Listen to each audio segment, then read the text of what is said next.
Hi everyone, this is Tan Arif Elautre and I'm from University of Santo Tomas. And welcome to my video. And for our video today, we're going to talk about a political issue that really hits home for us Filipinos, which is the corruption in the Philippines. Yan. So, I think lahat naman tayo updated na sa mga nangyayari ngayon sa Philippine government. Siyempre about sa taxes, sa funds, and syempre sa politician itself, no? And I think, alam din naman natin na nagkaroon ng rally kahapon, no? Sa iba't ibang lugar. I just also feel sad, no? Kasi hinahayaan lang tayo and pinapanood lang tayo ng gobyerno na nahihirapan. Kaya ngayon, we're going to talk about that. Well, for me, corruption is everywhere. It can be in politics, schools, communities, and even in businesses. And syempre nagmamatter siya sa akin kasi I've seen how it takes away opportunities from ordinary people. And instead of money going to hospitals, sa mga roads, sa schools, sa educations, it ends up in a politicians that in long hands. And syempre as a young Filipino, that's painful to watch. Kaya nga nang sinabi ko kanina na I just feel sad. Because this is the country where we're supposed to build our future. So ano nga ba yung role ko sa lahat ng mga nangyayari ngayon as a civilian, as a student, and as a young Filipino man? Well, I think honestly, I think it starts small. And if we all young Filipinos or young people learn to live with integrity, I think we can grow into leaders who won't repeat the same mistakes that happened before or happened in the past. And I can also use my voice online, like what I'm doing right now, to promote awareness and encourage others to stand for accountability.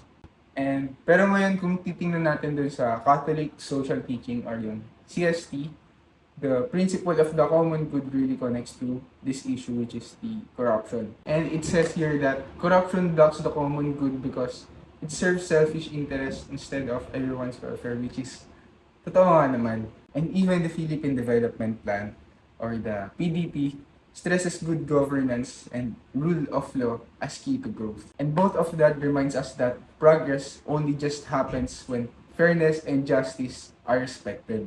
Pero tandaan niyo ba si Mark Wilson Chuba? Remember nung student siya, tas in-expose niya yung corruption and paid the ultimate price. And his all courage to do that inspires me to believe that even in small actions matter. Like what I've said earlier na yung about sa honesty. And finally, ano nga ba yung mga values na that should guide us?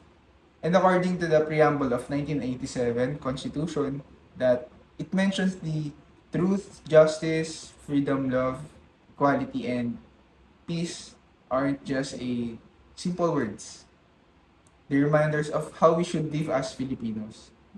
If we keep these all values close to our hearts, we can slowly build a nation where corruption no longer thrives. And yes, corruption is the biggest challenges that our country faces right now. And seeing all the its effects firsthand makes me realize that it does not only affect or damage our present but also our future. And syempre, di ba, ang daming nananakaw na opportunities sa mga ordinary people and denies us the progress that we deserve. Pero as a young Filipino, alam ko naman na hindi ko masasolve yung lahat ng problemang to ng ako lang. Pero I believe kasi na yung pagbabago is nagsistart sa atin yan. Nagsistart yan sa maliliit na bagay nga na tulad ng sinabi ko kanina, it starts with these small actions. Choosing to do what is right even in simple situations, I think is already a step towards breaking the cycle of corruption. And yes, that's it for today's video. But remember that change doesn't start in government. Nagsisimula yan sa atin. Baguhin mo muna yung sarili mo bago mabaguhin yung bansa mo. And thanks for listening, guys, and let's keep working together for a better Philippines. Thank you.